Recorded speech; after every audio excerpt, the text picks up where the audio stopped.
lalo po sa araw nito na napakarami pong nanalangin sa bawat isa po sa atin. Amen po. Hallelujah.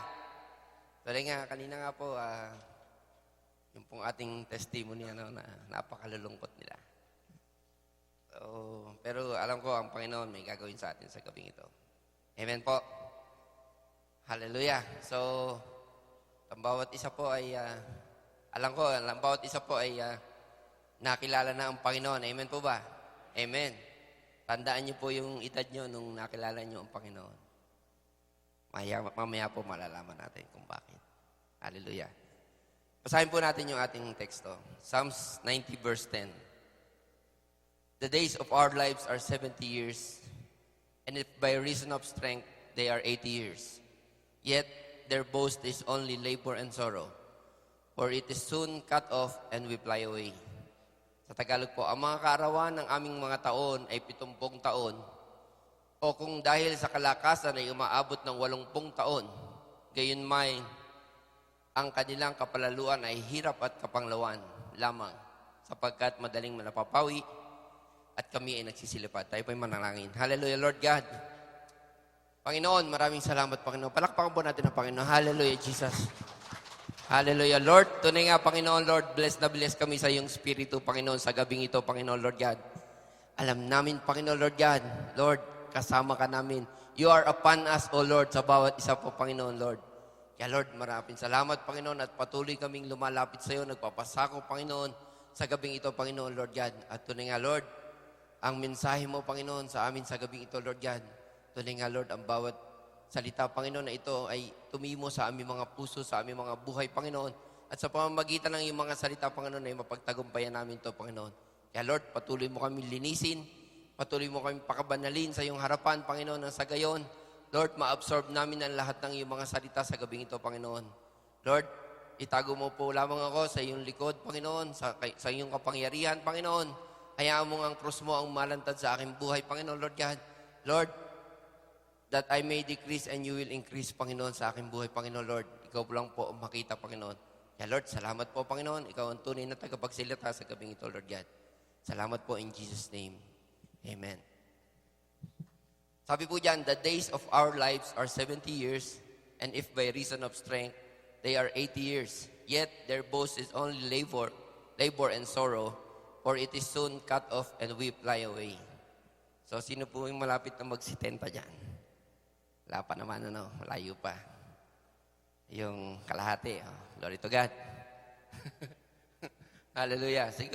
Mapapansin po natin, sabi po dyan, ang focus po ng ating mensahe ng Lord sa gabi ito is yung salitang sorrow. So, sa gabi po ito, ang title po ng ating is Trading Our Sorrow. So, sa gabi po ito, papakita po ng Panginoon kung paano po natin daw ite-trade yung sorrow o yung kapanglawan sa buhay natin. Ano po ba yung sorrow? Sabi ito po yung the state of sadness. Matinding sadness or maliit na sadness is a state of sorrow. At ano po yung mga nagiging causes nito? Unang-una po, sabi nga sa ating mga OFW, kasama yan doon sa affliction, which is homesickness. Sicknesses, kasakitan, diseases. Ano po? Pangalawa po, yung mga heartbreak. Kung ano po yung mga heartbreak? Yung mga nabigo sa pag-ibig. Amen. Yung pong may nasirang relasyon. Yung pong, marami pong bagay na tungkol sa rin, may mga problemado tayo sa mga anak natin or mga kapatid or yung pong nahihirapang magpalaki ng magulang. Amen. So, yung anxiety, ito po yun, marami pong nakakaranas dito na gano'n lalo sa mundo. Ito po daw yung stress of life, yung kakulangan ng kinikita sa trabaho, kawalan ng trabaho, kakulangan ng sa pananalapi, at marami pa pong bagay na nagpapastress sa buhay ng isang tao sa araw-araw. Ano pa po? Disappointment. So, sa ating mga buhay po, marami tayong pangarap, marami tayong mga ninanasa. Pero sometimes po, disappointment yung nararanasan natin. Kahit po daw yung problema ng bansa, usong-uso ngayon yung tanimbala, sabi nga po, maraming parang natatakot ng pumunta ng NAIA dahil baka mataniman doon ng bala. So, even po yan, nagiging cause ng ating sorrow. At isa pa po, tayo po, lahat dito, nagtatrabaho po tayo dito. Ito po yung kadalasan na madalas nating kalaban na naipagpapalit natin ng gawain. Weariness, kapagalan, kapaguran. At sabi nga po, ang pinaka or the greatest na nagkokos ng ating kapanglawan o ng sorrow is kasalanan. Amen po. Pero sabi nga po, ito raw po mga nabanggit na ito is, kung titingnan po natin, dapat po daw ito ay hindi na nakikita sa ating mga Kristiyano, sa mga tunay na anak ng Diyos. Ito po raw ay makikita natin sa mga non-believing human. Ano po, hindi po sa atin. Pero sabi nga po, hindi rin po tayo, habang tayo po ay nasa laman na ito, tayo po ay makakaranas ng mga ganitong state ng ating buhay. Yung mga kapanglawan sa buhay. Dito po, may mga, kahit po mga great men of God ay nakaranas ng ganyan. Kilala na po natin si Job. Sabi nga po sa Job 17 verse 6 to 7, sabi nga po diyan, nung siya ay sinubok, inalaw ng Panginoon na siya ay bigyan ng kasakitan o papaghirapin ni Satanas. Sabi nga po, 40 years na siya ay kinukutya. Sabi po diyan, but he has made me a byword of the people, and I have become one in whose face men spit. Verse 7 kuya. My eyes has also grown dim because of sorrow, and all my members are like shadow. So, kita niyo po, nanlalabo na raw po yung paningin ni Job sa sobrang kapanglawan. Kontakin nyo, Pastor, 40 years po, no? Na siya ay sinubok. So, tingnan po natin yung buhay ni Job. 40 years. 40 years yung kapanglawan niya na 16 years na siya ay mapanglaw. Pero sa atin po, days lang. Talagang minsan gumigipab na yan. Lalo po sa mundo, na-break lang nung boyfriend o girlfriend, nagpapatiwakal na. Amen po ba? Ganun po sa mundo, no po? Kaya sabi nga po kanina, hindi po dapat makita sa atin yun bilang mga Kristiyano. Amen? So, even po si King David, sa Psalms 13:2, tingnan niyo po kung paano siya namanglaw. Kung paano po yung hinaing niya sa Panginoon. Psalms 13:2, na dito po kung saan, ito po yung time na nagtatago siya kay King Saul dahil siya po ay gustong patayin ni King Saul. Sabi po dyan, 13:2 kaya, 13:2. Siya po daw ay tinutugis ni King Saul para patayin. Sabi po dyan, yan pong panahon na yan po ay maraming chance sana na siya ay makaganti kay Saul, pero hindi niya ginawa po dahil anointed na, inappoint din ng Panginoon si Saul. Sabi po dyan ni David, how long shall I take counsel in my soul, having sorrow in my heart daily? How long will my enemy be exalted over me? So sabi po, buong araw-araw, nararanasan niya yung sorrow. Si King David po. Ano po? Pero nanatili po siya na tapat sa Panginoon. Si Joseph the Dreamer, alam po natin yung buhay niya. Siya po ay paborito ng anak niya, ng tatay niya. And yet, ang kanya pong ang mga kapatid ay ibinenta siya sa mga Ismailite at dinala sa Ehipto. And doon po sa Ehipto, hindi naman siya pinagkulang ng Panginoon. Although, ang suffering niya po doon is yung malayo sa kanyang pamilya. Tayo po, di ba?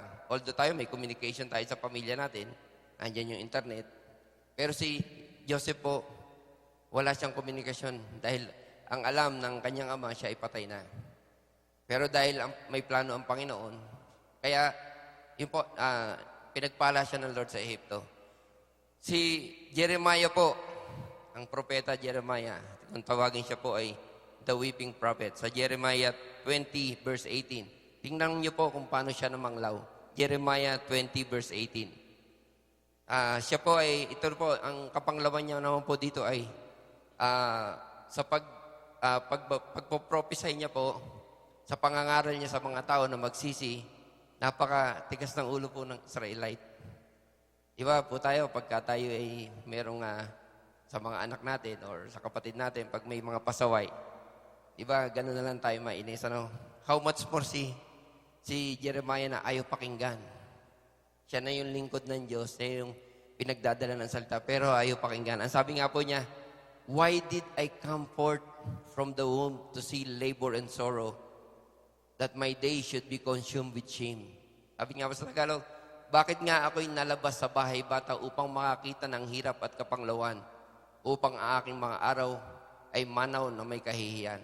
So yun po, ganun po yung lamentation ni Jeremiah na talagang pati yung bakit daw siya pinanganak pa. So, even si Jacob po, alam po natin yan na for 14 years na yung disappointment naman niya, nakasama yun nga, disappointment is part of, sabi nga po, part po ng sorrow. Na-disappoint po siya for 7 years dahil inaasahan niya na magiging asawa na niya si Raquel ayon sa pangako ni Laban ng kanyang biyanan. Pero dahil po sa kanyang determination, doon sa unang disappointment niya, hindi siya nagpadala. Naghintay po ulit siya ng 7 years. So, for 14 years, bago niya napang-asawa yung pinakamamahal niya, pinakaiibig niyang babae. Even po si Paul. Si Paul, na isang dating Saul na persecutor, siya yung nagpapahirap sa mga Kristiyano noon. Ano po yung sinapit niya? Mas masakit pa po doon sa sinapit ng mga pinapersecute niya. Sabi nga po sa 2 Corinthians 11:24-27, makikita po natin dito kung paano si Apostol Pablo ay, dahil sa pagsunod sa Panginoon ay yung mga naranasan niya. 2 Corinthians 11:24-27. Sabi po diyan, from the Jews, 5 times I received 40 stripe minus 1. So 39, Pastor, ano po? Talagang may mathematics pa, ano po? 3 times I was beaten with rods. Once I was stoned. 3 times I was shipwrecked. A night and a day I have been in the deep. In journeys often, in perils of waters, in perils of robbers, in perils of my own countrymen, in perils of the Gentiles, in perils in the city, in perils in the wilderness, in perils in the sea, in perils among false brethren. And sa 27 po, in weariness and in toil, in sleeplessness often, in hunger and thirst, in fastings often, in cold and nakedness. Sa ating pong buhay dito, marami pong mga Kristiyano na minsan po yung konting pagod lang.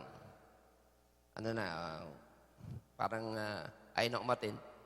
Kumbaga, nahingi siya ng gusto niya makapahinga yung sarili niya sa mga ganon. Amen po ba? At sabi nga po dyan, hindi lang si Paul, pati yung mga ibang apostol, kung makikita po natin, yung mga naging kamatayan nila dahil sa pagsunod sa Panginoon ay merong nilagari yata ng pahati na po, Pastor. Merong binitin. Maraming bagay na na nagdala sa kanila ng sorrow. Maring nanatili sila sa mga ganon, pero alam ko, kaya sila nanatili na sumusunod sa Panginoon dahil hindi lang sorrow yung nararamdaman nila sa Panginoon sa pagsunod. Amen po ba? So, ganin po din tayo. At sabi nga po, kahit ang Panginoong Jesus, Diyos po siya. Although 100% God, 100% man, makikita po natin kahit siya po ay 100% God, doon sa pagiging 100% man niya, nakaranas po siya ng sorrow sa Matthew 26:38. Tingnan niyo po yung sinabi niya sa kanyang mga alagad. Nung siya po ay malapit na po siyang hulihin, dakpin para ipako sa krus. Sabi po dito, then he said to them, my soul is exceedingly sorrowful, even to death. Stay here and watch with me. So, kahit po ang Panginoong Jesus, nakaranas siya ng sorrow. So, how much more po tayo na nakaranas? So, pero sabi po, hindi ko lang po ma-recall yung verse sa Bible, pero alam ko po, kung mapalad po ang mga Kristiyano nung araw, nung panahon nila, Apostol Pablo, dahil nakakasama lang ng Panginoong Jesus.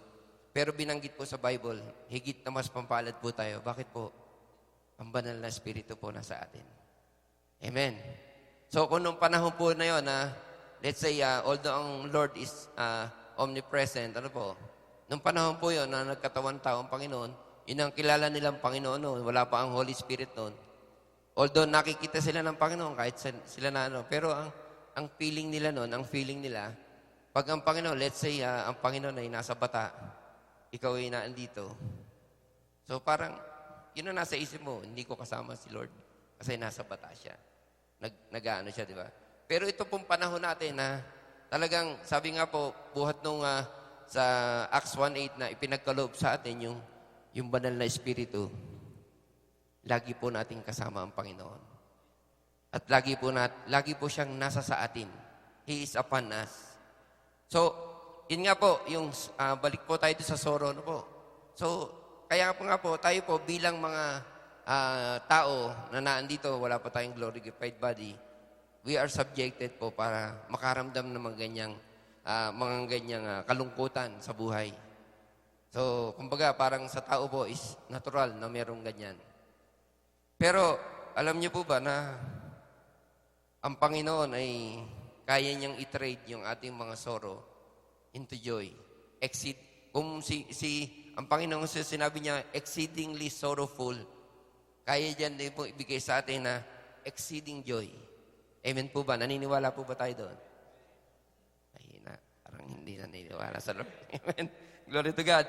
Kaya po ng Panginoon yun dahil ang Panginoon po, ano po siya, makapangyarihan, nag-iisang Diyos. Kung meron po tayong mga kasakitan, affliction, ang sabi niya po sa Psalms 41 verse 3, tingnan po natin, Psalms 41 verse 3, kung paano niya tayo i-restore. Na ang Panginoon, kahit saang anggulo mo tingnan, wala tayong maitatago sa Kanya. The Lord will strengthen him on his bed of illness. You will sustain him on his sick bed. So yan, nakita po natin, aalalayan siya ng Panginoon sa hiligan ng paghihina, yung iniaayos ang buo niyang higaan sa kanyang pagkakasakit. So, affliction, no problem with the Lord. Amen? Broken-hearted, heartbroken, John 16:30.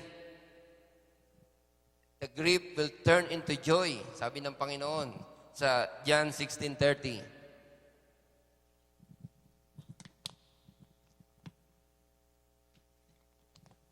Now we are sure that you know all things and have no need that anyone should question you. By this, we believe that you came forth from God. John 16:30. Grief and joy turn into dark. So, yung anxiety po, sabi po ng Lord sa Matthew 6:25-27 at 33, alam po natin yan. Mateo 6:25. Sabi po dito, sa Tagalog po sabihin na, kaya nga sinasabi ko sa inyo, huwag kayong mga balisa sa inyong pamumuhay, kung ano baga ang inyong kakanin, o kung ano ang inyong iinumin, kahit ang inyong katawan, kung ano ang inyong daramtin, hindi baga mahigit ang buhay kaysa pagkain, at ang katawan kaysa pananamit. Verse 26.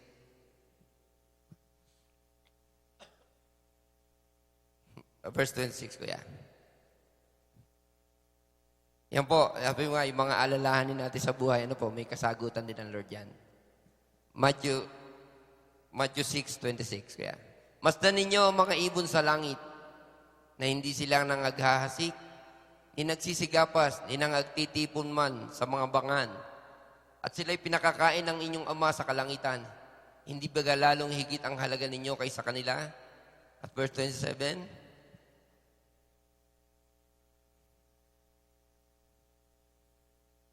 at alin sa inyo ang pagkabalisa ay makakapagdaragdag ng isang siko sa sukat ng kanyang buhay? At ang sagot ng Panginoon yan sa verse 33, Matthew 6:33, seek ye first the kingdom of God and His righteousness, and all these things shall be added unto you. So, kumpleto po. Sabi nga po, ang buhay natin bilang Kristiyano, tayo po daw ay kumpleto.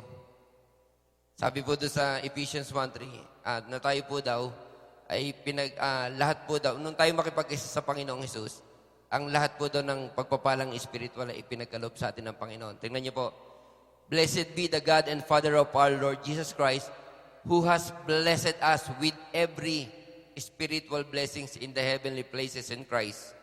Naniniwala po ba tayo doon na kompleto yung blessing ng Panginoon? Package. Amen. Walang labis, walang kulang. At ang sabi nga po doon sa Matthew 6:33, kaya po sinabi diyan na idadagdag na lang daw yung mga pangangailangan natin. Bakit po? Kompleto na kasi tayo sa blessing. So, exceedingly, ang pagpapala ng Panginoon sa atin. Kaya yung anxiety na nagkokos ng sorrow natin ay talagang pwede nating mapagtagumpayan yan. Sabi nga po, kahit po hindi lang po yung mga pangangailangan natin sa buhay, kundi yung mga nangyayari sa buhay natin. So, nagpapasalamat po ako sa Lord sa buhay ng pamilya ko na dumaan man kami po doon sa mga matinding sorrow. So, kung bakit po ako umuwi, may matinding sorrow ako noon. Kaya nagpumilit din ako nagbakasyon. And nung nakita ko po na for 1 month ko po doon, yung 3 weeks ko is talagang full of sorrow ko kasi nakita ko hindi ko mawiwin yung dapat kong iwin. On by myself. Pero nung lagi ako naka-monitor doon sa group chat natin eh. Kumbaga, inggit na inggit ako dahil yung sunduan, lalo na part ng sunduan. So, minsan nakapagbiro. Ako nasa sundo sa inyo. Okay, ganon. So, yung 3 weeks na yun, although hindi po naman, yes, medyo yung aking, yung anxiety, pumapasok din ko ano nung iniisip mo. Pero, glory to God po, dahil ang Panginoon sinustain niya ako. So, yung 3 weeks po na yun, hindi ako nakakita ng hope na mawiwin ko yung dapat kong iwin. Kinausap ko ang Lord, Lord, ano man po yung plano mo? Naniniwala ako na ang susi ko lang po dyan para mawin ko sila is yung pagsunod ko sa inyo. So, nung sinabi ko sa Lord na yon, yung time na yon, so nakita ko, may pagkilos sa Lord dahil nung last week na nandun ako, at timely dahil yung pastor namin bumisita, and then nagkausap ako kami ng personal ng pastor namin, and then nag-offer siya na magkaroon ng Bible study sa bahay. So, although alam ko na kukontra yung misis ko, sabi ko na lang kay pastor, Pastor, huwag mo na lang sabihin na nag-suggest ako sa'yo. Sabi ko gano'n. Ngayon, sabi niya, nung mapunta siya, i-open niya daw yung Bible study. So, yung pumayag yung misis ko, pumayag, glory to God. Po. Pero nakaalis na si pastor, sabi niya, ikaw ba nag-request na kay pastor na Bible study rito? Yung gano'n, galit. Sabi ko na lang, maganda nga yung may BS dito. So, by that time po kasi, iglesia na yung ugali niya noon. Nung time na po yun. So, nung yun nga po, yung last week ko na yun, na unti-unti, sabi ko, pinagkatiwala ko sa Lord, yung mga anxieties na yun, yung sorrow ko, pinagkatiwala ko sa Panginoon. Sabi ko, Lord, ikaw na po ang bahala. Basta, ibalik mo na ako na Riyadh. Excited na ako magbalik sa ministry, sabi ko gano'n. So, yung pagpunta ko pa lang po ng na-share ko na rin ito sa mga kapatid natin, mga kapatiran niyo ilan. Nung pabalik na po ako, 16 hours po ako dun sa loob ng Hong Kong, sa airport, 16 hours, ang tagal po. So, nung nandun na po ako, kinachat ko yung misis ko, pinipilit ko, ay mag-reply. Sabi ko, reply ka naman. Sabi ko gano'n. So, nag-reply siya. And yung reply niya is confirmation ng sagot ng Panginoon sa akin. Sabi niya, mamaya ka na mag-chat, preparing kami sa church. Kaming lahat. Sabi niya gano'n. So, natuwa naman ako kasi pupunta sila ng church na nung panahon na naandun ako, hindi sila sumama. Kumbaga, hindi ko sila naimbita. Hindi kami nakapag-church doon. No? So, nung nandun na, so narinig ko yun, tuntua ako. Sabi ko, Lord, salamat. Alam ko, ito yung confirmation mo na magtutuloy-tuloy sila.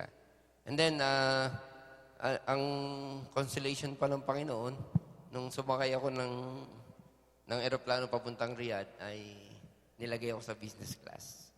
So, ang sarap pala sa business class, Pastor. So, glory to God. Dahil, ayun po, hanggang ngayon po, yung pong pagtsatsaga ko na, kumbaga, yung mga naranasan ko na yun na ipinagkaloob ko sa Panginoon, kumilos ang Lord at hanggang sa ngayon pong oras na to ay patuloy pa siyang kumikilos. So kaya yung mga anxieties na yun na nagkokos ng sorrow sa aking buhay, napagtagumpayan ko in Jesus' name. Yung disappointment po, sabi nga po, sa Philippians 4:6-7, yung puro kapayapaan ng Panginoon, yun yung mag-guide sa ating, magbabantay sa ating mga puso upang yung mga disappointment hindi dumating sa buhay natin.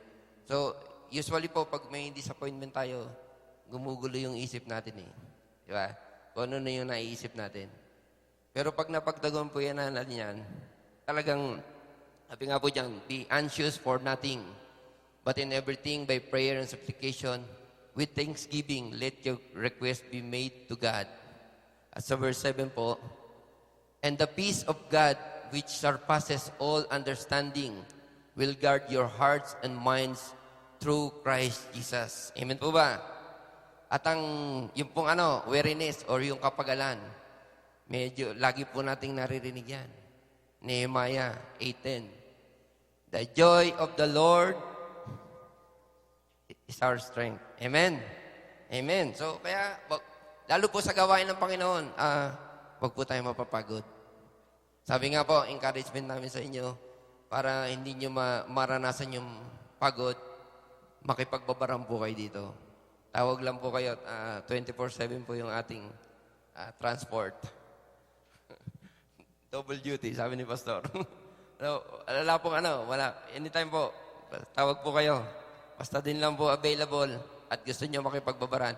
Gustong-gusto po namin yon. Natutuwa nga po kay, sabi nga si Kuya Ron po, sabi niya, nag-text pa siya nung papunta. Kuya, di ba nakakahiya kasi ako lang yung babalikan mo, traffic pa dito. Okay lang ba sa'yo? Sabi ko, okay na ako yan, Kuya. So, basta para sa Lord, wag po natin kapapaguran. Amen po ba? Hallelujah. At sabi nga po, yung nagkokos ng matinding ng ating sorrow sa ating buhay, pinakamabigat, kasalanan, sin. Pero sinagot na po ng Panginoon yan, John 3:16. Alam na po natin yan. At meron pa po tayong 1 John 1:9 na every time na sa ating buhay, nagkaroon tayo ng pagkakamali, nandiyan po yung 1 John 1:9. Just confess our sins unto the Lord with a humble heart. Patatawarin tayo ng Panginoon. Amen po ba? At sabi nga po, yung lahat na yan, maranasan man natin, kaya natin pagtagumpayan. Pero, lagi pong ganon, para po may mangyari sa mga gusto natin, kung yung disappointment natin malipat sa blessing, yung kapaguran natin ay maging kalakasan, yung mga kasalanan natin ay maipatawad, yung ating mga anxiety ay mapagtagumpayan natin, meron po tayong part na gagawin. Doon po tayo dapat laging handa. Ephesians 4:22-24. Yan po yung part natin sa Panginoon. Ephesians 4:22-24. Sa Tagalog po, at inyong iwan tungkol sa paraan ng inyong pamumuhay na nakaraan ang dating pagkatao na sumama ng sumama ayon sa mga kahalayan ng pandaraya. Verse 23, at kayo'y mga bago sa espiritu na inyong pag-iisip, at kayo'y mga bihis ng bagong pagkatao na ayon sa Diyos ay ninalang sa katuwiran at sa kabanalan ng katotohanan. Ito po yung tunay na tayo. So, kaya nga po sabi ko sa inyo kanina, hindi po dapat makita na sa atin yung mga ganong sorrow, mga ganong grief, mga ganong kalungkutan sa buhay. Bakit po? Ito na po yun tayo. So we have to do our part na ito po, mga base daw ng bagong pagkatao na ayon sa Diyos ay nilalang sa katwiran. At Romans 12:1 and 2, ito po ang ibigay natin sa Panginoon, Romans 12:1 and 2.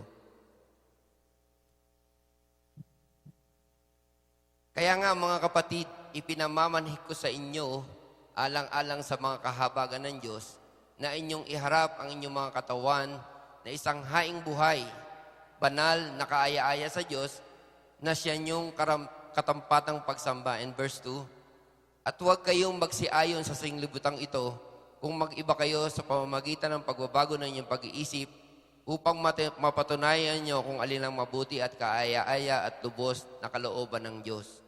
So, yun po, we have to be separated in the world. So marami po sa atin, kaya po siguro minsan, nanghihina tayo, nagkakaroon tayo ng kalungkutan. Yung pong dating pagkatao natin, aminin man natin hindi, ay bumabalik. So, naandyan lang po ang Panginoon handang magpatawad sa atin. Basta, ang gusto po ng Panginoon, let's deny ourselves, let's take up our cross daily. So, kaya, yung mga, bilangin niyo po yung kung ilang taon kayo at ilang taon yung Kuya, balik mo doon sa text. Bilangin po natin yung buhay natin na sabi nga po, the days of our lives are 70 years. So, doon muna tayo sa 70 kasi bonus yung 80 years eh. Kung nung bata-bata ka, hindi ka pala inom, hindi ka pala sigarilyo, pwede ka magkaroon ng bonus kasi yung kalakasan mo. So, kung bibilangin po natin, ilang days pa yung natitira natin sa atin hanggang 70. So, yung pong gap na yon na hanggang 70 or 80 pa, ibigay na po natin sa Panginoon. Para yung sorrow, hindi na po natin maranasan. Amen po ba? So, nakahanda po ba tayo? Ibigay natin sa Lord yon, yung mga natitira.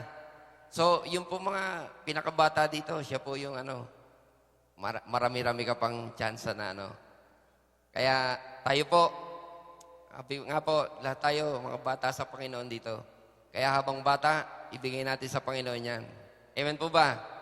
So, yan po, sabi nga po, may enjoy natin yung nalalabi nating panahon sa mundo kung talaga pong ilalaan natin yung buhay natin sa Panginoon. Kaya, sorrow ngayon, kaliwali. Amen po ba? Amen. Sa Diyos po ang papuri.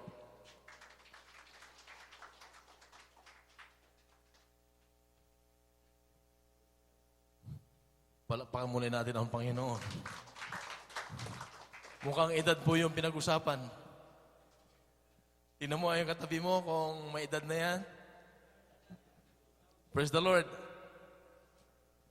Sabi doon sa ating text, the days of our life are 70 years, and if by reason of strength they are 80 years, yet their boast is only labor and sorrow, for it is soon cut off and we fly away. Alam niyo mga kapatid, napakatalino ng Lord sa buhay natin.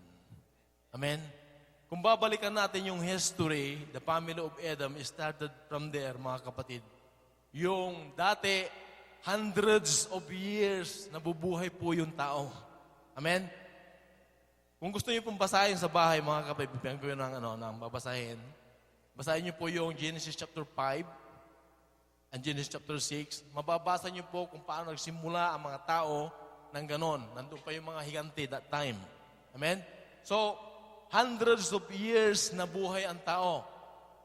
Simula yan kay Adam, 930 years siya na buhay. Sumunod ang kanyang anak, 912. Diba? Then si Kainan, 910.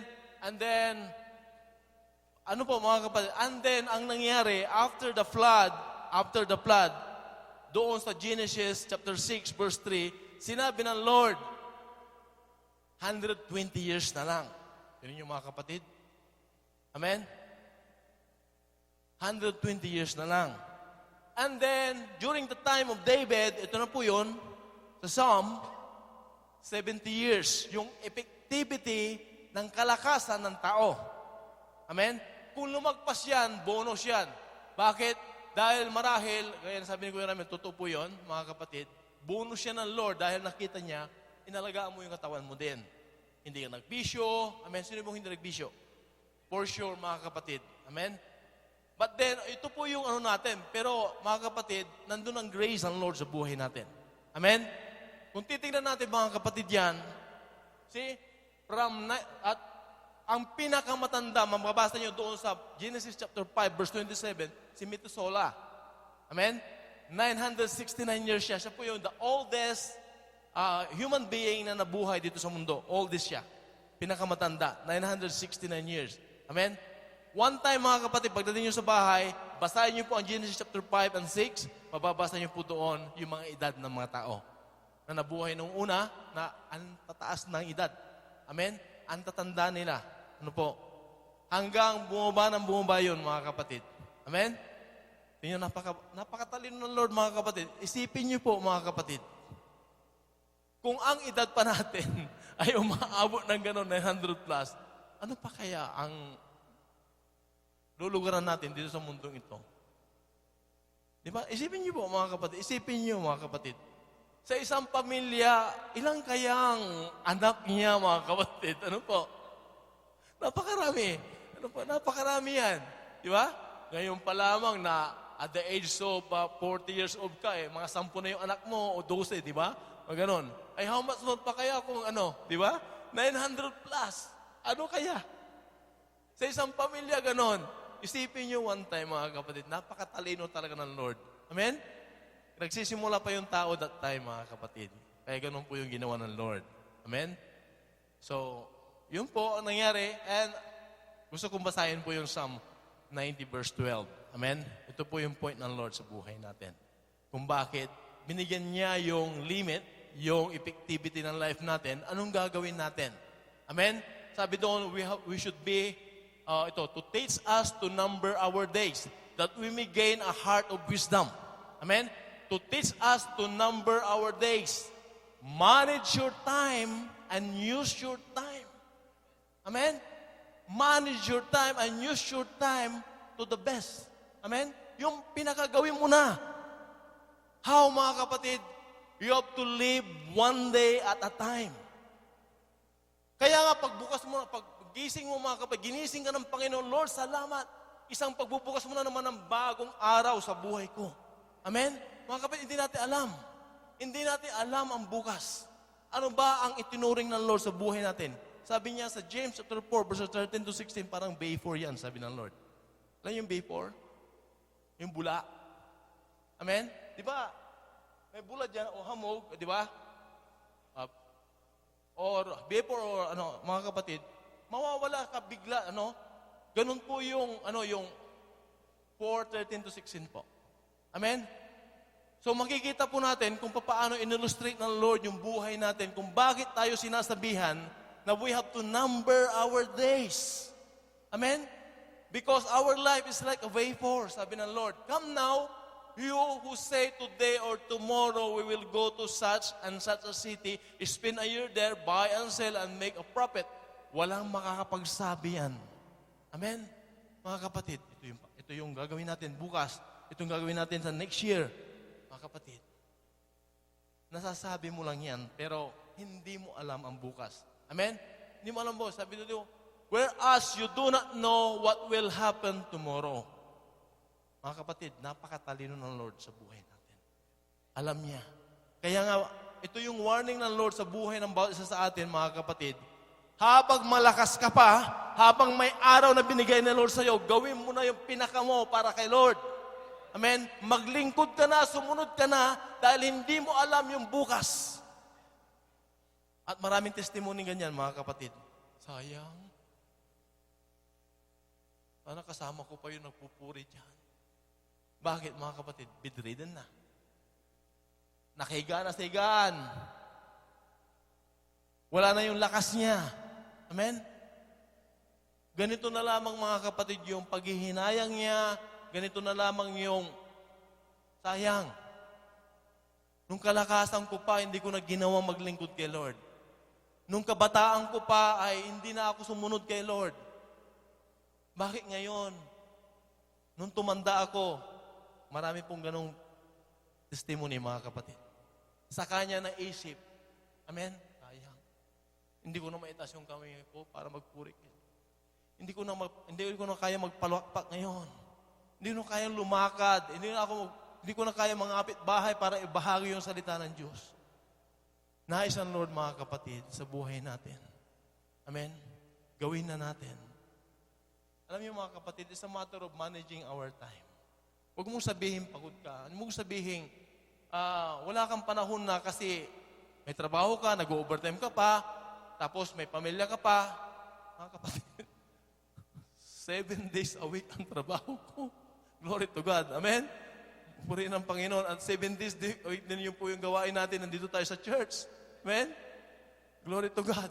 Kaya nga, Glory to God, mga kapatid. Day and night service. Ano po? Praise the Lord. Hindi yung rumaragasa yung mga sasakyan. Di ba? Palakpakan natin yung mga drivers natin. Amen? Rumaragasa yan, mga kapatid. Sino pa yung mga nag-decide na makapag-transport ng mga kaluluwa? Grabing ano yan, paglilingkod, yung transport, mga kapatid. Amen? Sabi doon, mga kapatid, sa verse 15 and 16, ipinakita ng Panginoon, instead you ought to say, if the Lord wills, we shall live and do this or that. Yun yung mga kapatid. Kung loloobin ng Lord, ito po yung pinakamabisang salita ng Lord pagdating, mga kapatid, sa bawat araw ng buhay natin. Amen? Kung ano yung loloobin mo, Lord, yun ang mangyayari. Amen? Hindi yung anticipated mo. Hindi. Lord, kung ano yung lulubin mo, mangyari yon sa buhay natin. Amen? Ito po yung nais ng Lord sa buhay natin. Then, 16, sabi niya doon, but now you boast in your arrogance, also that boasting is evil. Amen? Ano yung mga kapatid, tinuturan tayo ng Panginoon? Bukas, punta kami dyan. Next year, ganito yung plano, ganito. Amen? Mga kapatid, pwede mong sabihin yan, pero ang nais ng Lord, kung luluubin ng Lord. Amen? Kung luluubin ng Lord. Amen? May gawain tayo doon. Sa Longhorn, sa Maria, Wednesday, kung luluubin ng Lord. Amen? Kasi gustong iiwas ng Lord na tayo po ay maging mayabang. Amen? Kasi magkakasala tayo. Kaya nga, yung buhay natin, mga kapatid, lagi, pag nagsalita ka, kung luluubin ng Lord. Amen? Bukas may pasok kami, may trabaho kami, kung luluubin ng Lord. Meaning to say, mga kapatid, kung ipapahintulot pa ng Lord na ikaw ay buhay pa. Amen? Ito po yung nais ng Lord na we have to live one day at a time. Kaya nga, samantalain natin yung buhay natin, sabi ng Ephesians 5, verse 16, we have to redeem the time dahil hindi natin alam ang bukas. Samantalahin, yung redeem, mga kapatid, samantalahin ang bawat panahon. Samantalahin ang bawat araw na ibinigay ng Lord sa buhay natin. Paano natin sasamantalahin, mga kapatid? Ibigay mo na yung the best mo. Amen? Maglingkod ka na, sumunod ka na. We are blessed, mga kapatid. Marahil yung mga nakakasabay ko sa sakyan, malimit akong marinig, why I am thanking God every day in my life. Lord, salamat sa araw na ito. In-extend mo yung araw, in-extend mo yung buhay ko sa isang araw na naman na ito. Salamat, Lord. Binigyan mo ako ng pribilehyo para purihin ka, pasalamatan ka, at magamit mo yung buhay ko. Every day, mga kapatid, kasi hindi mo alam ang bukas. Amen? Every day we have to live one day at a time, give your best. Amen? Manage your time and give your best to the Lord. Amen? I-manage yung time ninyo, mga kapatid. Nakapagpintuan kami noong isang kasama kong India kanina. Akala niya, noon kasi magkasama kami sa Villa eh. So nakakahalubirong kami. Alam niya yung curfew ko. That time ay bagito pa akong Kristiyano. Mga 1 year pa lamang ako nakakilala sa Panginoon. 8 o'clock po yung curfew ko. Alam niya yon na pag nagkikwentuhan kami ay, sige, tulog na ako eh. 8 o'clock na yun, mga kapatid. Amen? At sinasabi niya sa akin, sabi niya, natutulog ako ngayon, 10 o'clock, sabi niya. How about you? Sometimes 12, sometimes 1, sometimes 2, sometimes 3. Sabi niya gano'n sa akin. Ilan pa yung oras na itinutulog mo? Yun ang sekreto ni Lord sa buhay namin bilang Kristiyano. Sabi ko. Amen? Dahil actually, doon sa aming factory, dumating po yung laganap kasi yung lottery doon sa amin. So, mayroon pong nanalo, almost 500,000 na peso po, equivalent. Yung tinatawag din ng tumbok daw. Amen? So, sabi niya, hindi mo ba nababalitaan yon? Hindi ko nababalitaan. At sabi ko, hindi ako interesado, sabi ko. Dahil, bakit? Sugal yan eh. Ayaw ng Lord yan, sabi ko. Ayaw? Bakit sila binibless ng Lord? Kasi kinakantsawan niya ako. Oh, alam ko, malapit ka kay Lord. Bakit hindi ka na nananalo ng ganon? Sabi niya sa akin. Sabi ko, hindi sukatan yan. Sabi ko, paano ako binibless ng Lord? Ako lang may alam noon. Sabi ko, kanya. Hindi sukatan yung pera, sabi ko. Amen? Eh yung pera na yan, pansamantala lang, hindi galing kay Lord yun. Kasi galing sa masama, sabi ko. Ba't ka nagsasalita ng ganon? Sabi niya sa akin. Bakit mo sinasabing masama yon? Blessing nga yun eh. Nanalo nga siya eh. Tingnan mo yan. 70 real daw yun. At ang equivalent noon is almost 500,000 peso. Amen? So, tapos, inaalam pa niya sa akin, hindi ka ba nabalatuan? Kaya ba? Nabalatuan. Sabi ko, hindi ako interesado dyan. Sabi ko gano'n sa kanya. So, sa madaling salita, mga kapatid, mga shortcut yun sa buhay natin. Amen? Yun ay galing sa kalaban. Sabi ko sa kanya, galing sa kalaban niya, hindi galing kay Lord. Amen? Ang aming Diyos ay Diyos ng kabutihan. Amen? So, sa kabutihan lang tayo pagpapalain ng Panginoon, hindi sa kasamahan. Amen? So, makikita natin mga kapatid, kung imamanage yung time natin, sasamantalain natin ang bawat araw na binigay ng Lord sa buhay natin, then we will go for the blessing of the Lord. Amen? Alam niyo yung blessing ng Lord, mga kapatid, sabi ng Proverbs 10:22, ang pagpapala ng Panginoon ay nagpapayaman. Hindi ito nagdadala ng kapanglawan. Amen? Kasi ang topic natin kanina, nag-focus si Kuya Ramil sa kapanglawan. So, go for the blessing of the Lord. Amen? Live one day at a time. Amen? Alam mo yung blessing ng Lord, mga kapatid, pag binibigay mo ng todo yung buhay mo, 100%, binibigay mo the best mo, mararanasan mo yung tunay na blessing ng Lord sa buhay natin. Amen? Nakikita niyo, mga kapatid? Nakikita niyo yung blessing ng Lord sa buhay natin. Amen? Hindi natin alam yung bukas. Sabi ng Lord, ito na. Ilang oras pa nalalabis sa araw na ito? We have 2 hours minus 5 minutes. Amen? 115 minutes. 155 pala. 155. Hindi. Yeah. But sabi ko, 115 nga. Di ba? Tama ako. Tama. 115 minutes pa. Amen? Meron pa tayong 115 minutes, mga kapatid. Paano natin ito gagamitin para kay Lord? Para masabi natin, Lord, the best ang ibibigay ko sa iyo sa araw na ito. Amen? Alam niyo, mga kapatid, yung the best na yun, one way, mga kapatid, nasa gawain ka ng Panginoon. Nasa presensya ka ng Lord. Amen? Gumagawa ka ng kalooban niya. Amen? Sino pong handa na ibigay ang the best niya kay Lord? Handa na mabuhay one day at a time. Amen? Hindi na niya iisipin yung bukas, iisipin niya yung ngayon. Ngayon sa araw na ito, Lord, paglilingkuran kita ng the best ko. Amen? Sinong handa na? Sige po, tayo tumayo. Praise the Lord. We have to redeem the time. Samantalain ang panahon na binibigay ng Lord.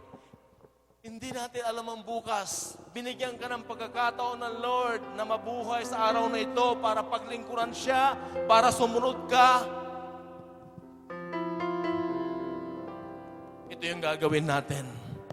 Ito yung nais ng Lord na gawin natin sa buhay natin, mga kapatid. Sinong handa nang ibigay ang the best niya sa Lord? Hallelujah. Lord, nakikita mo ang bawat kamay, ang pagwagayway nila, Panginoon, ang pagtaas nila, Panginoon, ay nangangahulugan, Panginoon, o God, sinusuko nila ang kanilang buhay. At Lord, they are committing their lives, Lord, to live one day at a time. To redeem the time that you have given, Lord God. Each day of our life, we will give the best, O God. We will give the best. Ibibigay namin yung pinaka namin, Panginoon. At Lord, sa araw na ito, Panginoon, O God, mayroon pa naman nalalaping mga minuto sa buhay namin. Sa araw na ito, sa oras na ito, Panginoon, O God, Ikaw ay sasambahin namin, Panginoon, sa Espiritu at katotohanan. Ibibigay namin yung the best namin, Panginoon. Lord, binigyan mo kami ng pagkakataon para, Lord, ibigay namin ang todo, Panginoon. Hallelujah. Pag binigyan ka ng Lord ng pagkakataon na siya mangusap sa iyo, samantalain mo yung presensya niya. Samantalain mo na nangusap ang Lord sa buhay mo. Samantalain mo sumunod sa Kanya. Sapagkat ito, yung nais ng Lord sa buhay ng bawat isa sa atin, you are blessed kung kinakausap ka ng Lord. Ito man ay sa panaginip. Ito man ay vision. Ito man ay sa salita ng Lord. Ito man ay isang awiting papuri, pagsamba. Mga kapatid, come on, let's give our life to Jesus. Times of refreshing. Go. Times of refreshing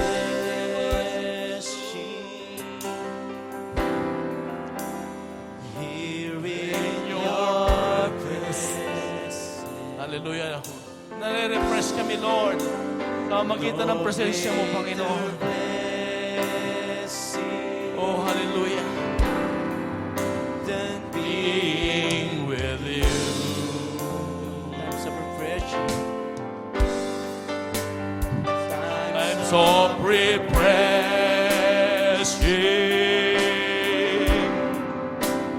Here in your presence. No greater blessing.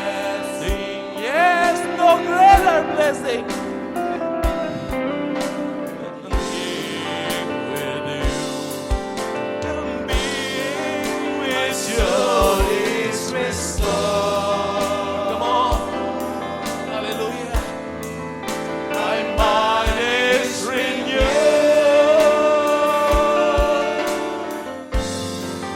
There's no greater joy, Lord, than being with you. Hallelujah. My soul is restored. Yes, Lord, my soul is restored. My mind is renewed. There's no greater joy, Lord, than being with you. Come on, let's declare that the soul is restored. Let's declare. It's restored. My mind is renewed. Come on, let's declare there's no greater joy. There's no greater joy, Lord, than being with you. Declare that our soul is restored. Is restored. My mind is renewed.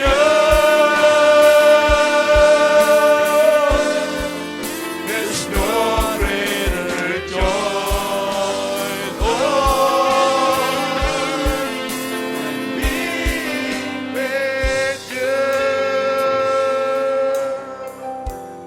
Come on, let's praise our mind. Let's praise our heart. Let's give this day, the last minute of this day, let's give to the Lord. Let us praise Him. Let us worship Him. Let us exalt His name. No greater blessing than being with you.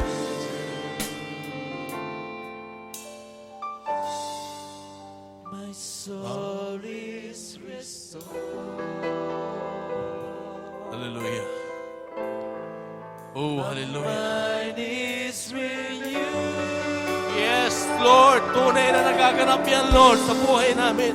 There's no greater Joy, Lord, than being with you. My soul is restored. My mind is renewed. There's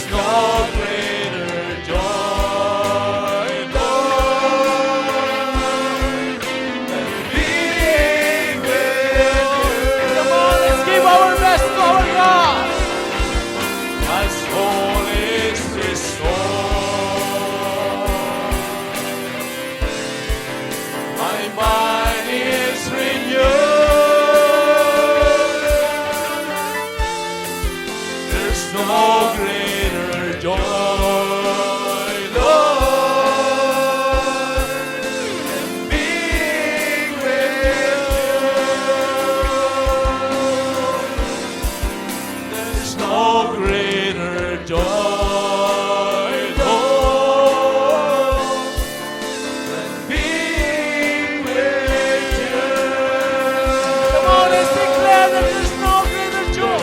no greater joy, Lord, than being with you. One more time, there's no greater joy. There's no greater joy, Lord, than being with you. Siya nga po, Panginoon. Wala nang hihigit pa, Panginoon. Sa presensya mo. Walang hihigit, Panginoon. Sa presensya mo. At ang lahat, Panginoon, pinagpala mo sa gabing ito.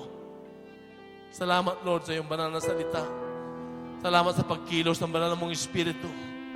Simula pa, Panginoon, ang opening prayer, O God. Hanggang sa dulo, Panginoon, na pansamantalang tatapusin, Panginoon, sa closing prayer. Tunay nga, Panginoon, O God, Ikaw ang kumikilos sa mamagitan ng banal mong Espiritu. Salamat po, Panginoon. Salamat sa bawat mga anak mo, Panginoon, na narito, O God. Lord, bless them, O God. Lord, at naniniwala kami, O God, hindi namin alam ang bukas. Pero naniniwala kami, Panginoon, mayroon kaming Diyos na buhay na may alam ng bukas ang mga susunod na taon ng buhay namin. Sapagkat, Lord, planado mo, Panginoon, ang aming mga buhay. Patuloy namin ikinakatiwala, Panginoon. Ayaw mo, O Diyos, sa bawat araw ng buhay namin ay magpasalamat kami sa iyo. At gawin namin, Panginoon, God, na ibigay namin, Panginoon, ang the best namin. Na sumunod at maglingkod, Panginoon, sa iyo. Lord, maraming salamat. Salamat sa bawat kapatid na narito. Lord, naniniwala ko, O Panginoon, pinagpala mo ang bawat isa. Kaya mo, Panginoon, ang pagpapala niya, Panginoon God, ay gamitin namin para sa iyong kapurihan lamang. Upang marami, Panginoon God, na mabibless at i-extend namin, Panginoon, ang blessing na yan, Panginoon, sa bawat kaluluwang nais mo, Panginoon God, na pagbahaginan namin. Higit sa lahat, Panginoon God, ang aming pamilya, na nangangailangan din ng blessing, Panginoon. Lord, ano man ang nararanasan namin sa lugar na ito, ay nararanasan nila, Panginoon, Panginoon God. Sapagkat, Lord, hindi maiksiya yung kamay para iabot nila, Panginoon, ang bawat panalangin namin para sa kanila, Panginoon. Salamat, O Diyos, dahil pinapatnubayan mo sila, ginagabayan mo sila, iniingatan mo sila, ginagabayan mo sila. Salamat, Panginoon, dahil, Lord, hindi mo kami pinag-aalala, Panginoon. Pagkus, Lord, nagtitiwala kami sa iyo. At isinusuko namin, Panginoon, sa iyo ang lahat ng ito, Panginoon. Lord, salamat.